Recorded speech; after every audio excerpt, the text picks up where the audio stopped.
So how does it feel to be in charge of what might be the deepest position on the team?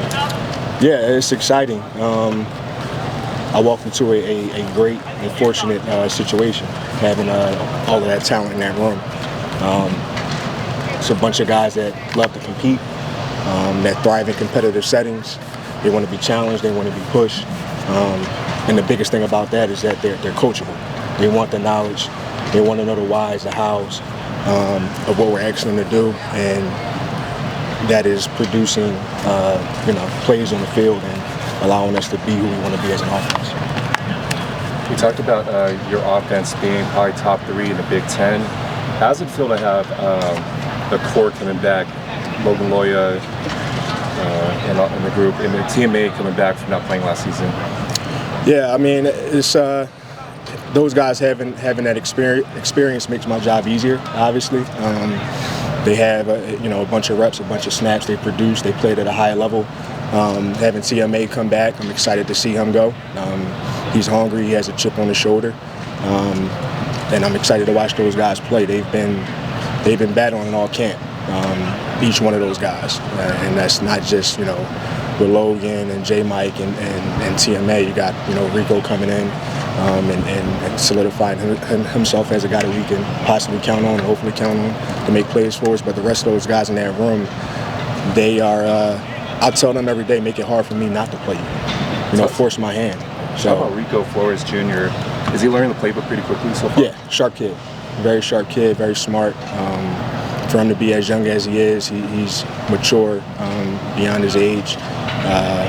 He's a football player, a really good football player that loves it.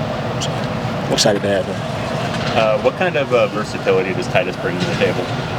I mean, he's a guy that can do a bunch of everything, and that's always good to have, especially what we're trying to do as an offense. I don't want to handcuff any guys and just say you're this and you're that, you're an inside guy, you're an outside guy.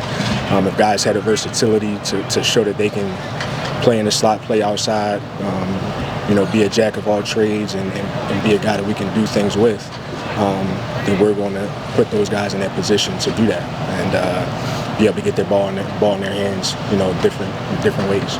Does Quasi Gilmer kind of push the group a little bit? I mean, he's young talent coming in. He makes some pretty impressive catches out there. Yes, Quasi definitely pushes the group. I mean, to be as young as he is, it's exciting to see his growth and him being a early enrollee from where he was when he first came in last January, when I got here in March, to see his growth over the spring, over the summer, and what he's done and how he is, just sharpened his tools. But he is pushing to do some things right away, and I'm excited to see how he grows as a player because he has a very high ceiling, and he can run all day. That's one thing he does. He can run. He's full speed all the time. I'd rather tell a guy to slow down than have to be playing too slow and to play faster. So I'm excited about Quasi as well. With J. Mike, I don't know how to put this the right way, but he has so much, obvious physical talent and potential. As it makes maybe seem like he can take it to another level that he hasn't even reached yet. Oh, for sure. I mean, he's very fast, obviously. Yeah. He can roll, he can run, and it's always good to have that speed.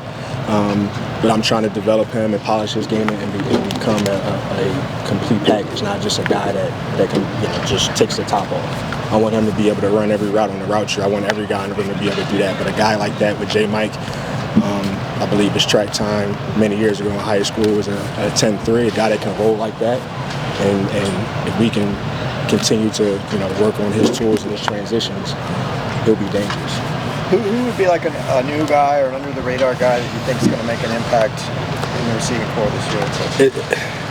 It's hard to say because every one of those guys, they have made play after play during camp, and not just flashed a day or whatever the case may be. Like there's consistency there, and that's the biggest thing. I would say a guy that has, besides Quasi, you mentioned him and how he's gotten better over the summer. I would say Carter Shaw.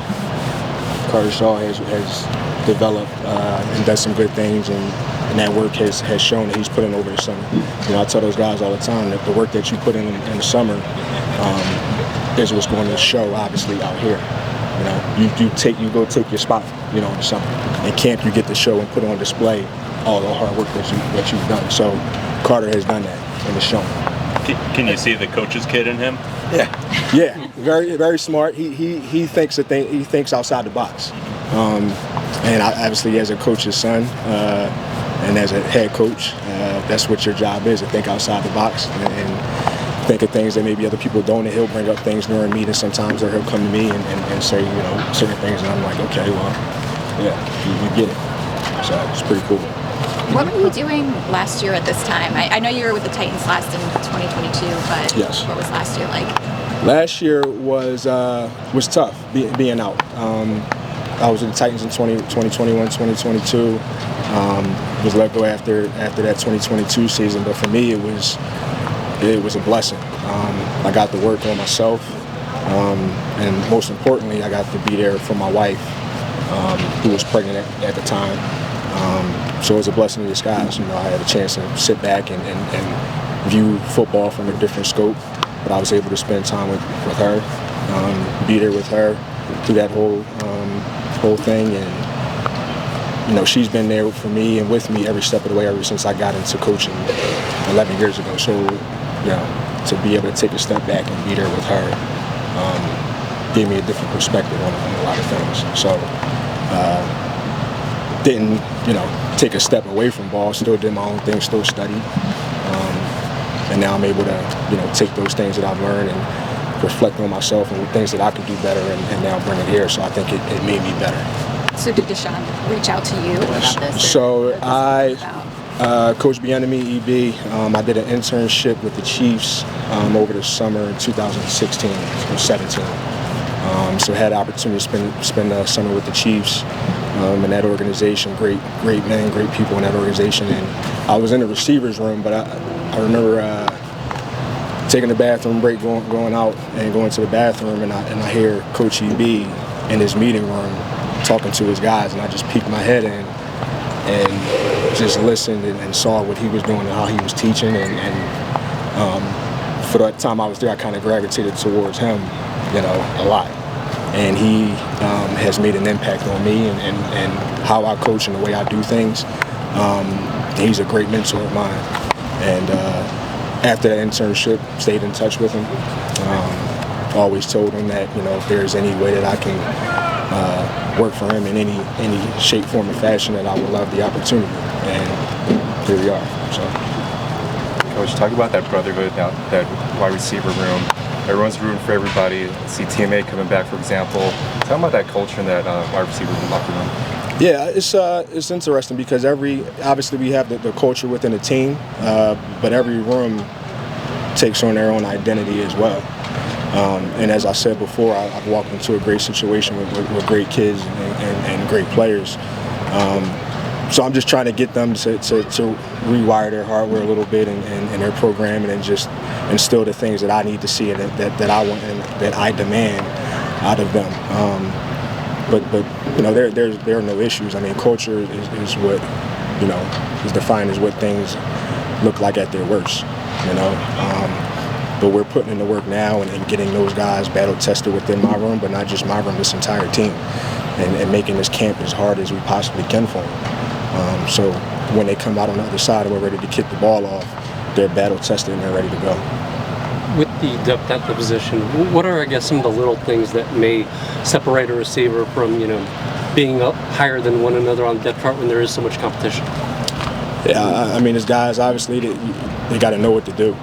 You know, I don't want guys out there that don't know what to do, and I'm sure the guys that are out there playing that know what to do don't want guys out there that don't know what to do. And I mean, it takes all 11, so they got to know what to do. They need to play fast and aggressive, but they also need to play with great technique and fundamentals. And the more consistent they are at executing the technique, the fundamentals, knowing the details, you see those guys separate themselves. But I like to keep it as simple as I can for my guys, so they can go out and play fast. And you know, the biggest thing is just being consistent. Everybody can do it once, but I truly believe that if you put it on film one time, or if I've seen you do it right one time, we should be capable enough and talented enough and have that awareness to be able to do it that way every single time. And I don't need guys to be perfect. I just need, you hear Coach EB said, be at your best when your best is needed. And I just need the guys that I line up and put out there in my room to be better than the guy across from them. And then the other, aspect of that is, if you are really challenging yourself and want to be a great player, is what you're doing on that particular rep going to work versus the best guy that you're going to see. So if what you did on that rep is not going to work versus the best you're going to see, then we need to fix it.